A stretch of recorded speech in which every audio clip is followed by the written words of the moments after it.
এইবার খুব টানাপোড়েনের মধ্যেই কিন্তু করা হলো আমাদের ছোট্ট লক্ষ্মী পুজোটা। হ্যালো সকলে কেমন আছো? আশা করি সবাই অনেক ভালো আছে। চলে আসছি নতুন আবার একটা ব্লগ নিয়ে। এই বছর আমরা এমন একটা পরিস্থিতির মধ্যে থেকে যাচ্ছিলাম যে ভেবেছিলাম এবছর মনে হয় পুজোটা করা হবে না, বাট ভগবানের ইচ্ছা থাকলে সবকিছুই সম্ভব।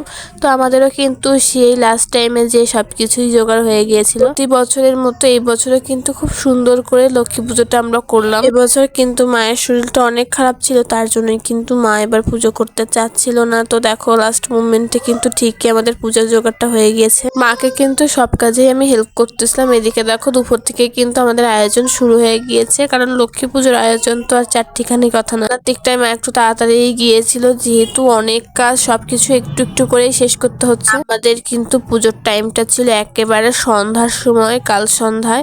তো তার জন্যই কিন্তু আমরা দুপুর থেকেই সম্পূর্ণ কাজগুলো শুরু করে দিয়েছি। মা কিন্তু সবার আগে আটাটা মেখে সুন্দর করে রেখে দিয়েছিল, এখন কিন্তু সেগুলো বেলেই ফটাফট ভেজে ফেললো। লুচি ভাজার সময়টাই কিন্তু আমি ঘরে যে আলপনার সব কাজগুলো সেরে নিচ্ছিলাম। আলপনাগুলো দিতেও কিন্তু অনেক টাইমের একটা ব্যাপার আছে। আলপনা দিয়ে রান্নাঘরে এসে দেখি মার কিন্তু পায়েস এবং খিচুড়ি প্রায় শেষের দিকে, কোনো সব কাজ ধরা রয়েছে। আর মা যেহেতু রান্নাঘরের দিকটা সামাল দিচ্ছিল, তাই আমিও কিন্তু পুজোর দিকটায় চলে গিয়েছিলাম। শাড়ি পরে কাজ করা কিন্তু সত্যি একটা কঠিন কাজ। আমি কিন্তু এটা আজকে রিয়েলাইজ করেছি। একটা সামান্য ফুল ফুটাতে দিয়ে কিন্তু আমার নাজেহাল অবস্থা, বাট ফুলটা কিন্তু ফোটাতে আমার অনেক ভালোই লাগতেছিল। আর আমার ফুল ফুটাতে দেরি হচ্ছিল জন্য সত্যি ভাই কিন্তু অনেক মজা করতেছিল। একে একে কিন্তু আমি সব কাজে প্রায় সেরে ফেলছিলাম। আর রান্নার ঘরের রান্নাগুলো কিন্তু মা সব ঘরে এনে সাজিয়ে দিয়েছিল এর মধ্যেই। আর এই সমস্ত গোছানোর মধ্যেই কিন্তু বাবা চলে আসছিল, পায়ে আলতা দিবে মা, তো তার টাইমটাও পাইনি। তো আমাদের ঠাকুর মশাই মানে আমার বাবা কিন্তু আজকে খুব ব্যস্ত মানুষ, তো তার কিন্তু একদণ্ড বসার টাইম নেই। তো আমরাও তাড়াতাড়ি চলে আসলাম পুজোর কাজ করতে।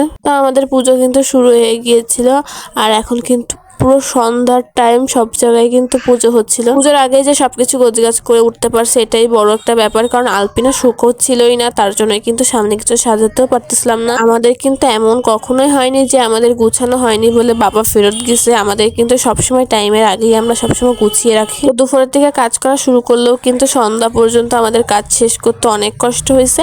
তো তারপরেও যেহেতু বাবা এসে সবকিছু গোছানো পেয়েছে এটাই বড় কথা। পুজো শেষ হতেই কিন্তু মাকে একটু আলতা দিয়ে দিলাম, যেহেতু পুজোর জিনিস গোছাতে গোছাতেই চলে আসছিল বাবা, তো তার জন্যই কিন্তু আর আলতাটা দেওয়া হয়নি। যেহেতু লক্ষ্মী পূজা তার জন্য কিন্তু সবাইকে আলতা দিয়ে দিতে হয়েছিল আমাকে। আর যেহেতু লক্ষ্মী পূজা তার জন্যই কিন্তু বদ্দি ভাই আমাদের বাড়ি আসতে পারেনি, কিন্তু সন্ধ্যার পর ওদের পুজো শেষ করে চলে আসছিল আমাদের বাসায়। এসে দেখে আমাদের ঘরের পুজো কিন্তু অলরেডি শেষ। এখন কি করা, নিজের ঘরের পুজো শেষ করে তারপরে তো আসতে হবে না। তারপরে কিন্তু কিছুক্ষণ ওয়েট করে আমরা কিন্তু সব প্রসাদগুলো গোছানো শুরু করে দিয়েছিলাম। পুজোর পর পুজোর প্রসাদ কিন্তু সবার মধ্যে ভাগ করে দিতে অনেক ভালো লাগে, তো এই কাজটাই কিন্তু আমি অলওয়েজ মাকে সাহায্য করি। একটু আগে কিন্তু নিচতলা থেকে আমাদের প্রসাদ দিয়ে গিয়েছিল। ঘরের প্রসাদ বাইরের প্রসাদ মিলে কিন্তু অনেক প্রসাদ রয়েছে ঘরে। সবকিছু গোছগাছ করে আমিও কিন্তু বসে পড়লাম প্রসাদ খেতে। আর প্রসাদ কিন্তু অনেক মজা ছিল। সবকিছু একটু একটু করে টেস্ট করার পর কিন্তু দেখো আমরা এখন সবাই মিলে অনেক গল্প করতেছিলাম। এভাবে হাসি মজা করে দিনটা কিন্তু আমার অনেক ভালো কাটছে। তোমাদের কেমন কাটলো অবশ্যই কমেন্ট করে বলবে। তো আজকের মতো সবাইকে টাটা।